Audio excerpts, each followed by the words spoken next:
3. Mulanya di Amerika. Penduduk Amerika Utara yang pertama-tama ialah orang-orang yang keras hati. Mereka telah memberanikan diri meninggalkan benua Eropa karena dianiaya dan dikejar-kejar dalam menganut agama mereka. Mereka memulai penghidupan baru dekat muara Sungai Hudson.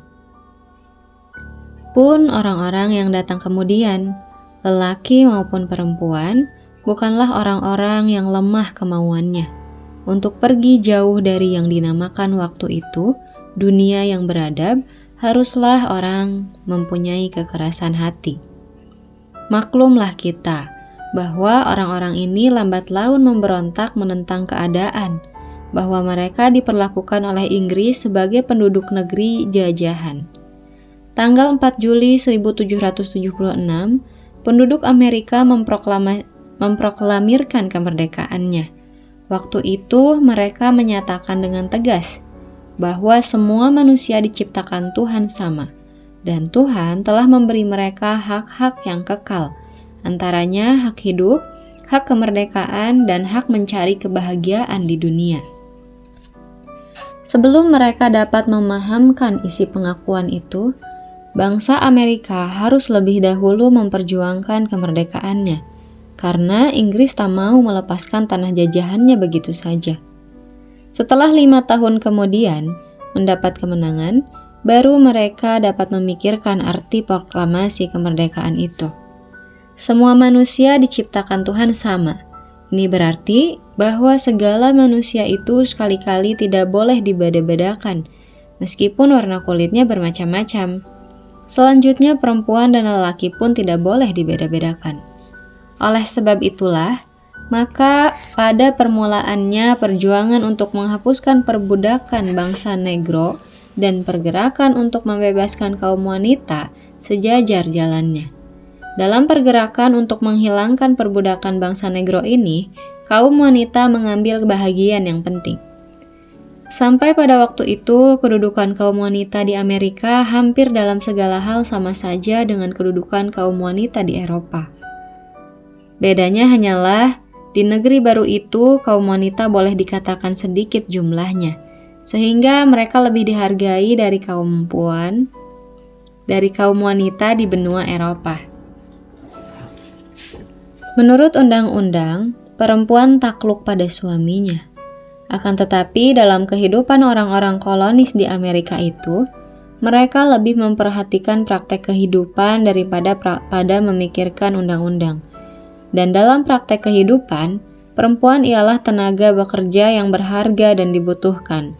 Dan di bawah pemerintah kolonial, hak laki-laki yang berdasarkan undang-undang sesungguhnya tidak seberapa. Sesudah perang kemerdekaan datanglah perubahan. Laki-laki dan perempuan telah menjadi warga negara betul-betul. Sedangkan keadaan perekonomian berubah pula. Industri semakin berkembang dan karena itu kaum wanita semakin merasa bahwa mereka di bawah perintah kaum laki-laki. Akan tetapi, menurut undang-undang semua warga negara sama kedudukannya.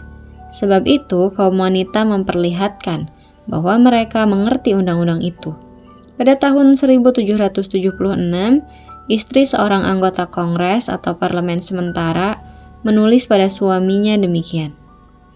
Kami telah sepakat bahwa apabila hal kami tidak dijaga betul-betul, kami akan memulai suatu pemberontakan. Kami akan menganggap diri kami tidak terikat pada undang-undang apapun, bila mana kami tidak ikut menyusunnya. Surat ini amat jaya bunyinya, akan tetapi tidak diperhatikan orang. Undang-Undang Dasar Amerika Serikat yang disahkan pada tahun 1789 membolehkan segala daerah-daerah bagiannya menyusun undang-undang pilihnya masing-masing. Hanya daerah New Jersey saja yang memberi hak kepada kaum wanita untuk memilih. Tetapi pada tahun 1807, hak ini dicabut kembali oleh daerah itu. Karena menurut beberapa pemimpin politik, kaum wanita tidak memberi suara pada calon-calon yang semestinya. Demikianlah kembali lagi keadaan yang lama. Kaum wanita tidak mempunyai hak suara. Mereka pun tidak mempunyai hak-hak kewarganegaraan. Bagi wanita yang bersuami berlaku azas yang menetapkan bahwa suami dan istri satu adanya. Ini berarti ada laki-laki tetapi istri tidak masuk hitungan. Segala hak milik sang istri dengan sendirinya menjadi milik suaminya. Kalau tidak dengan jelas dalam surat kawin ditambah perjanjian yang menyimpang dari peraturan yang biasa. Menurut undang-undang, seorang wanita yang bersuami tak dapat berbuat apa-apa terhadap anak-anaknya. Ia tidak boleh bertindak sedikit pun dengan tidak seizin suaminya. Suami itu biasanya memberi istrinya hak hanya untuk memerintah segala orang bujangnya dan menjaga segala barang-barang yang termasuk perkakas dapur dan rumah tangga dan yang termasuk kekuasaan nyonya rumah. Wanita yang belum bersuami juga sedikit benar hak kewarganegaraannya. Akan tetapi, wanita yang sama sekali tidak mempunyai hak apa-apa sanggup menjalankan kerja lain, berikhtiar membantu sesama manusia sebagai senantiasa mereka lakukan. Dan orang-orang yang amat membutuhkan bantuan ini ialah kaum budak. Yang berpikiran serupa itu bukanlah kaum wanita saja, kaum laki-laki pun banyak.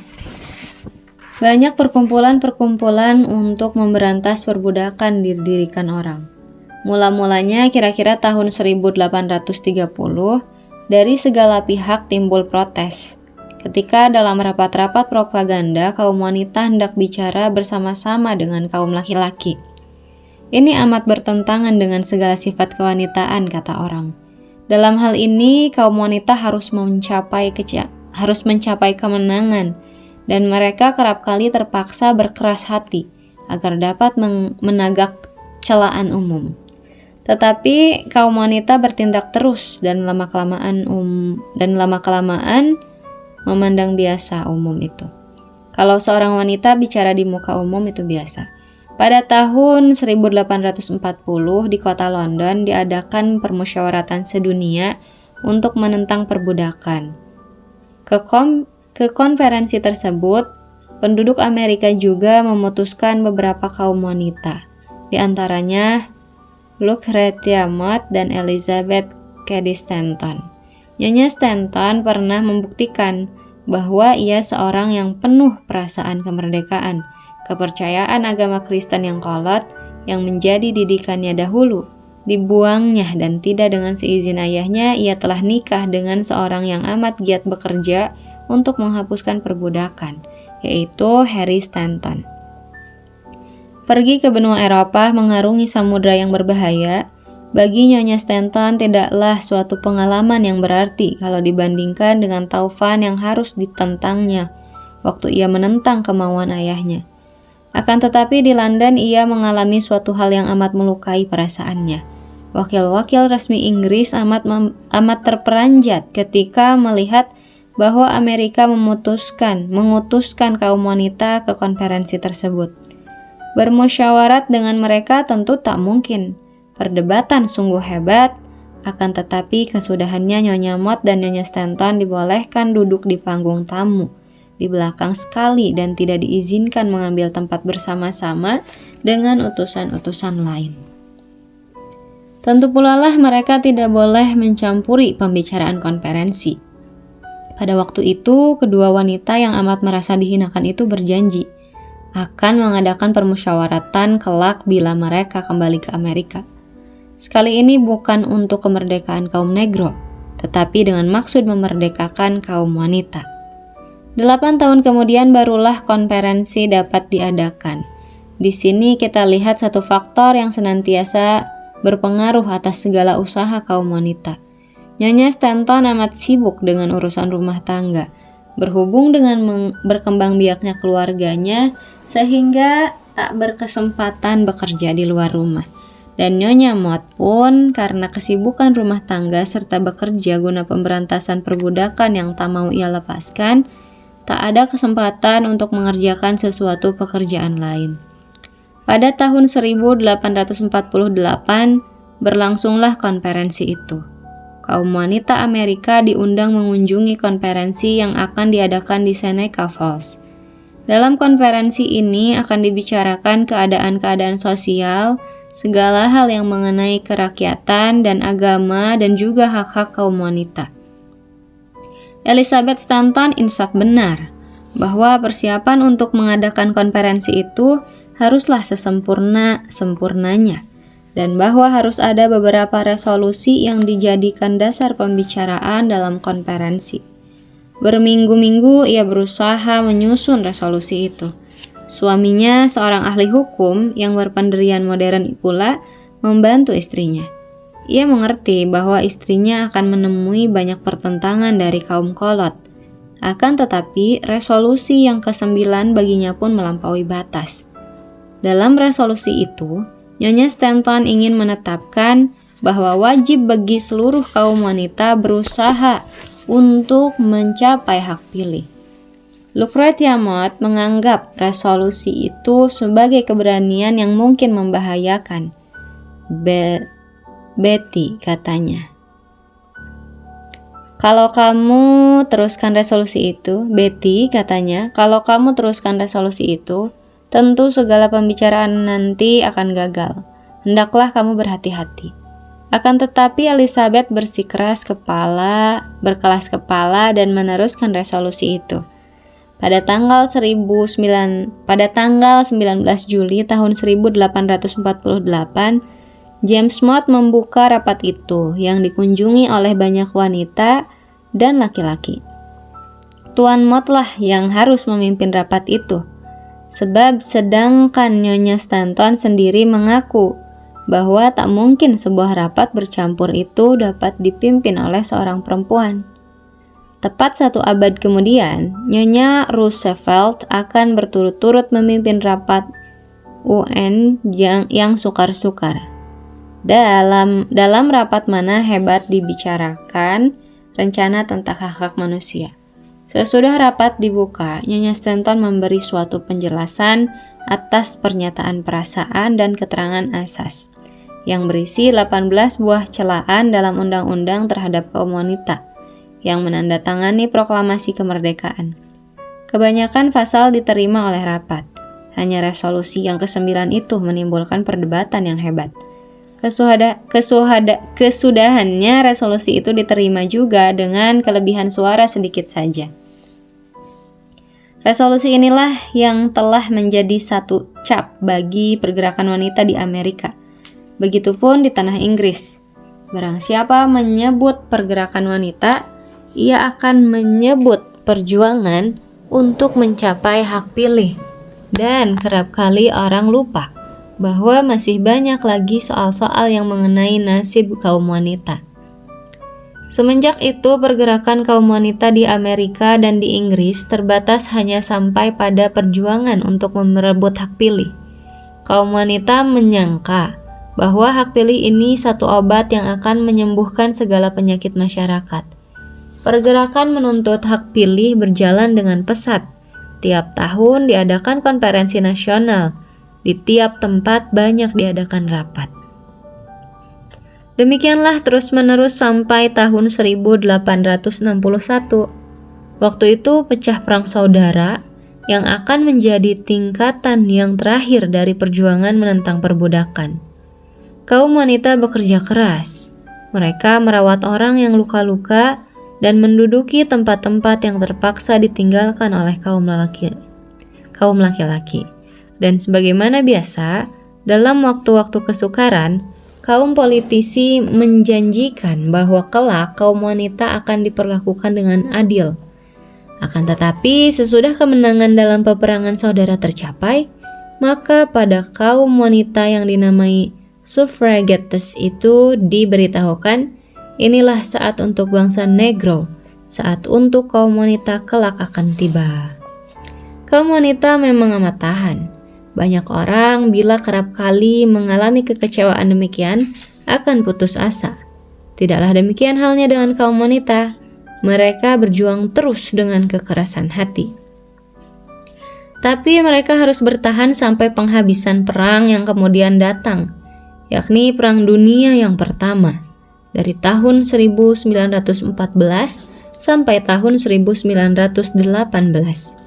Waktu itu kaum wanita amat berjasa dalam segala lapangan, dan ketika itu pemerintah tidak dapat lebih lama menolak hak kewarganegaraan bagi mereka. Pada tanggal 26 Agustus 1920, Undang-Undang Dasar Negara ditambah dengan sebuah pasal, yakni Amerika Serikat ataupun sebuah di antara negara-negara bagiannya tidak akan menolak atau mengurangi hak seorang warga negara untuk memilih atas dasar jenis kelaminnya. Sementara itu, persamaan derajat kaum wanita dalam masyarakat dengan kaum laki-laki di Amerika Serikat sudah lama suatu kenyataan. Seperti juga di lain-lain negeri, sekarang bukan saja wanita yang telah bersuami, akan tetapi wanita yang tidak bersuami pun mempunyai hak warga negara sepenuhnya. Mereka boleh menjadi wali anak-anaknya, mereka boleh membuat perjanjian, mereka boleh menjabat segala pangkat pegawai negeri, dan mereka boleh diangkat menjadi apa saja. Kira-kira seabad yang lalu di Amerika boleh dikatakan tidak ada kesempatan bagi anak perempuan untuk dididik. Sekarang dianggap orang biasa saja kalau seorang anak perempuan seperti anak laki-laki belajar. Untuk mencapai keadaan ini kaum wanita harus juga berjuang. Mula-mula kaum laki-laki amat berkeberatan untuk menerima kaum wanita mengikuti pelajaran untuk menjadi tabib, sebab mereka tentu akan berpengaruh buruk atas mahasiswa lain. Demikianlah didirikan beberapa sekolah tabib tinggi yang istimewa untuk kaum wanita saja. Pula didirikan rumah sakit istimewa tempat tabib-tabib wanita menjalankan praktek serta menambah pengalaman mereka.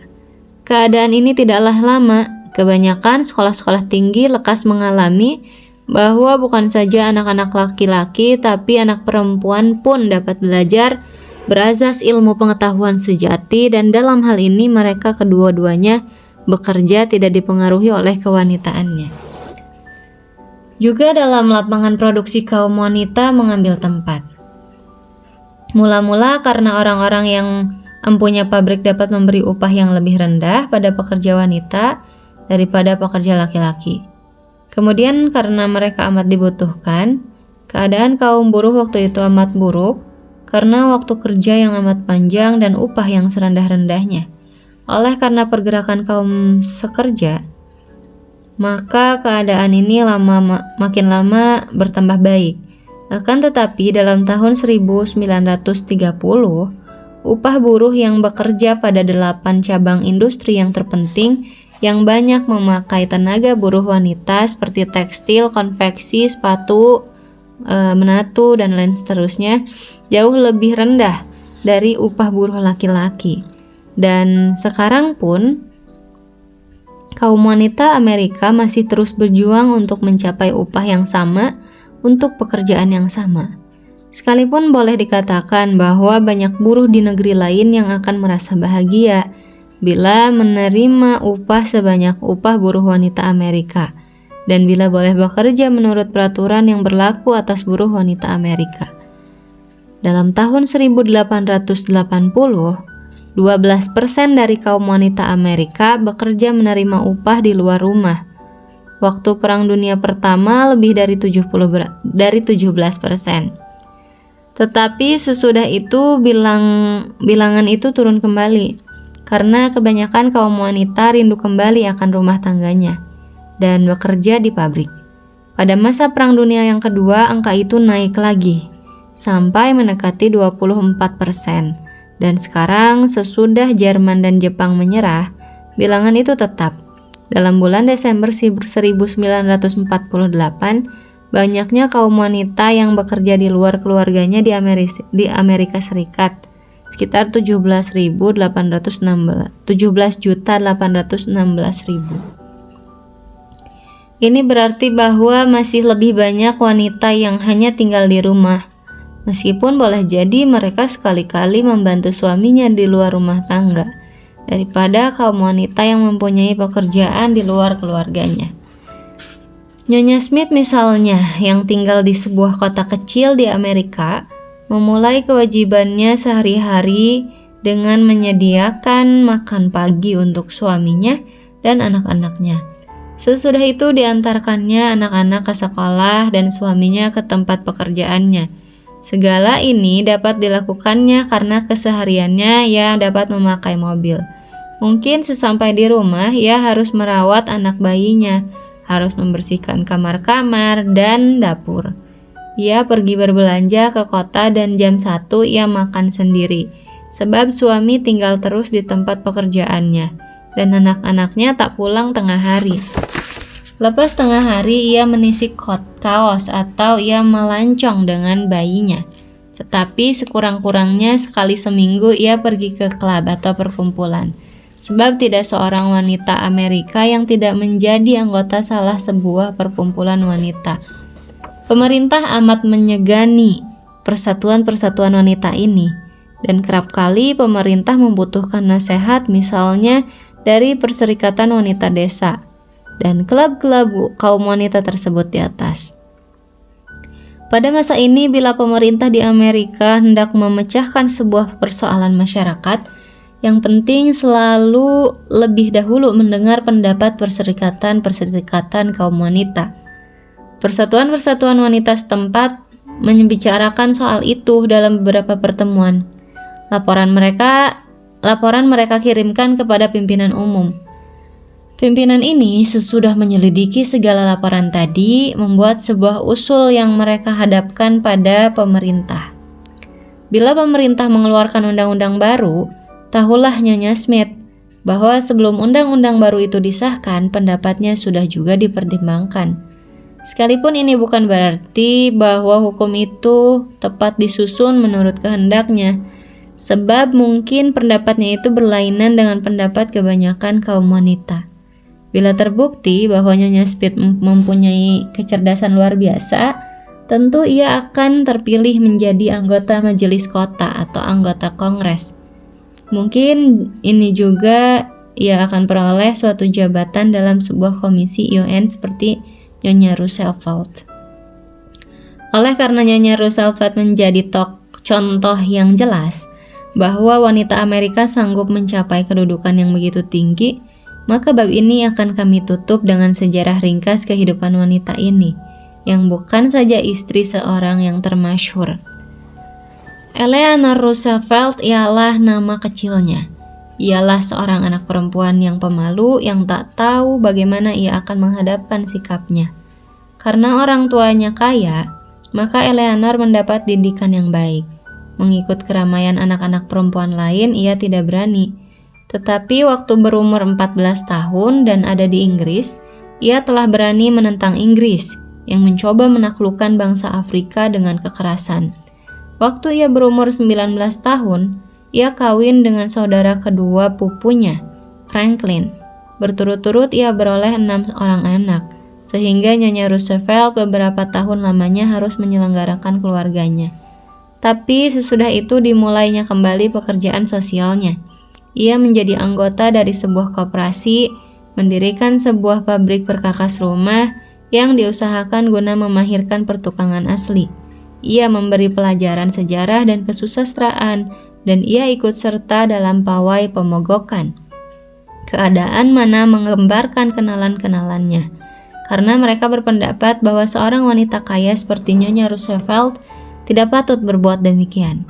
Kemudian ketika suaminya ditimpa penyakit lumpuh, kanak-kanak dan tidak dapat bergerak dengan leluasa lagi, diperluasnya minatnya. Ia mempelajari perumahan rakyat dan banyak tegurannya tentang hal ini. Soal-soal mengenai kaum desa dan perburuhan diselidiki. Pergerakan pemuda ditunjangnya seberapa dapat. Ketika Franklin Roosevelt diangkat menjadi presiden, orang menyangka bahwa Nyonya Roosevelt sekarang hanya akan menjadi nyonya penerima tamu saja di gedung putih itu, dan setinggi-tingginya hanya akan membantu badan amal. Akan tetapi hal ini tidaklah menjadi perhatiannya. Dengan ini ia menjadi contoh bagi semua kaum wanita modern di Amerika. Kewajibannya sebagai First Lady atau wanita terutama akan dijadikannya terus dengan ketabahan hati. Sedangkan pekerjaannya sehari-hari pun terus dikerjakannya. Selama 12 tahun suaminya menjabat pangkat presiden, kerap kali ia memberitahukan dengan terus terang bahwa beberapa peraturan pemerintah suaminya tidak betul. Tidak berapa lama sebelum Perang Dunia Kedua berakhir, Roosevelt meninggal. Kematiannya menyebabkan Nyonya Roosevelt terhenti sebentar dalam melangsungkan kewajibannya, sebagaimana terputusnya pekerjaan tiap-tiap orang yang kehilangan seorang yang dikasihinya. Akan tetapi sesudah itu ia mulai bekerja lagi. Boleh jadi Presiden Truman bermaksud menghormati marhum Presiden Roosevelt. Waktu itu mengangkat jandanya menjadi anggota delegasi ke rapat umum UN yang pertama. Akan tetapi sebaliknya Nyonya Roosevelt tidak akan terpilih menjadi ketua dari komisi yang penting, yaitu Komisi untuk Hak-Hak Manusia, kalau ia bukan seorang yang besar. Pada hakikatnya Nyonya Roosevelt masih tetap the First Lady dari Amerika Serikat. Tidak semua orang dapat mengikut jejaknya, sebagaimana juga tidak setiap orang laki-laki dapat mengikut jejak Franklin Roosevelt. Akan tetapi sikap hidupnya boleh menjadi sikap hidup secara kecil-kecil bagi tiap-tiap wanita.